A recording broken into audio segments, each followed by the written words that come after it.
that we ignore at our extreme peril. It goes by different terms, soft jihad, perhaps, if you prefer. Others are calling it, including Robert Spencer, who's just published a book on the subject, stealth jihad. But whatever terminology you apply to it, what it has in common with the violent form of jihad is its purpose, which is to advance Shariah, to help bring about the end state that Shariah commands of a global theocracy that not only supplants, but that must, let me repeat that, must displace and destroy all other forms of government, including the constitutional form of government that is under Shariah an abomination. Because a government of the people, by the people, for the people, is absolutely antithetical to the idea that God rules and God establishes the legal code.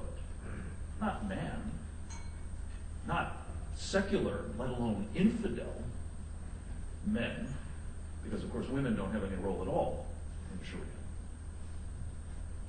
But that abomination will be taken care of by jihad, where possible through violence, and where that is not practicable through stealth. And I'm here to talk to you briefly about evidence of the stealth jihad that is now with us here in America. And I'm specifically going to focus, because I hope it is of particular interest to you, on what it means for corporations. The most prominent form of stealth jihad, or soft jihad, in America today, being practiced increasingly with great enthusiasm, I have to tell you, by what is left of America's financial sector, is something that is known as Sharia-compliant finance. The first tip that there's something wrong with this idea is that it is Sharia-compliant. Because, as I say, Sharia is, at its core, a seditious program, requiring, not aspiring, not thinking about, not simply espousing, obligating as a matter of law, Sharia law, the faithful to seek the violent destruction of the United States government.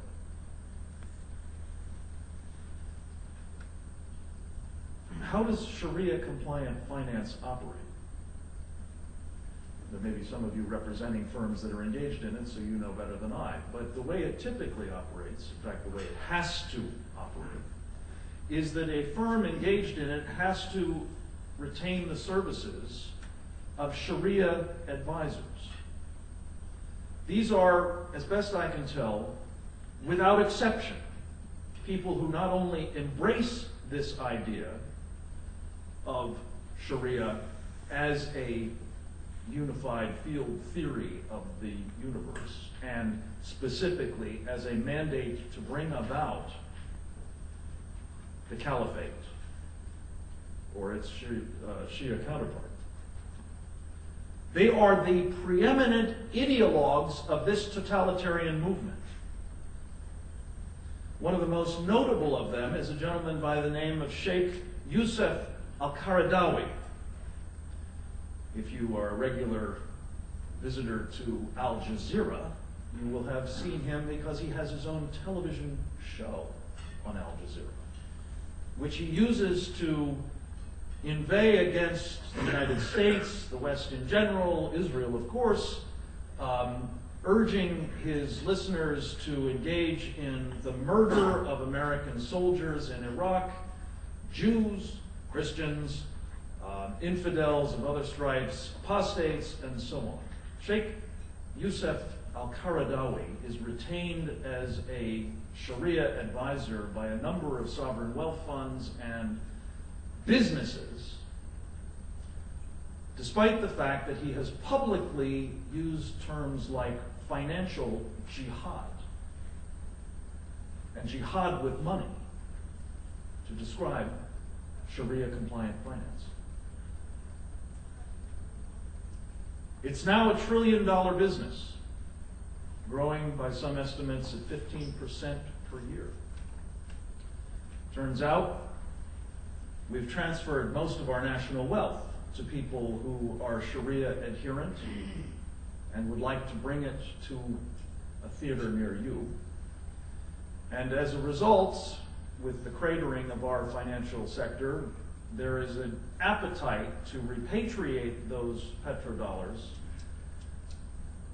with whatever strings might be attached, including Sharia-compliant strings.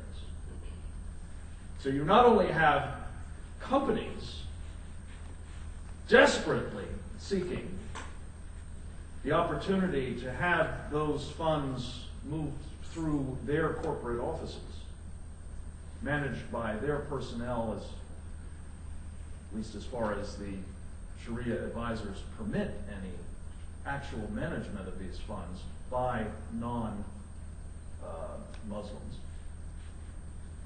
But you actually have the United States government promoting Sharia-compliant finance at this moment.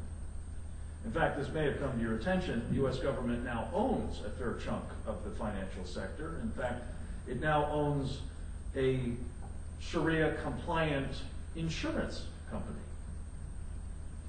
something called AIG Takaful Insurance. So the U.S. government is actually in the business of promoting Sharia finance, not simply cheering it on as they did at a recent Treasury Department seminar for the policy community called Islamic Finance 101. There are other aspects of this that should also be of concern to you, beyond the Sharia-compliant finance. How about Sharia-compliant workplaces? Prayer rooms, prayer breaks, Eid, the festival marking the end of Ramadan as a paid holiday, perhaps in lieu of Labor Day, perhaps simply as an additional day off. Foot baths, workplace hygiene and dress code arrangements, the prohibition of any negative comments about Islam in the workplace, a form of Sharia slander laws or blasphemy laws. How about the prohibition of the attendance at any corporate events where alcohol might be served? This may be good for the bottom line, I don't know, but generally probably bad for team building and morale. The practice is always the same, whether it's these kinds of accommodations or others. They seemingly are innocuous. They seemingly are nothing more than the sort of thing that would, in a tolerant, particularly under our Constitution, a religiously tolerant society, and a corporate management that doubtless would not want to be seen as hostile to Muslims, let alone Islamophobic, which many organizations of the Muslim Brotherhood that are prime movers behind this campaign are quick to assert.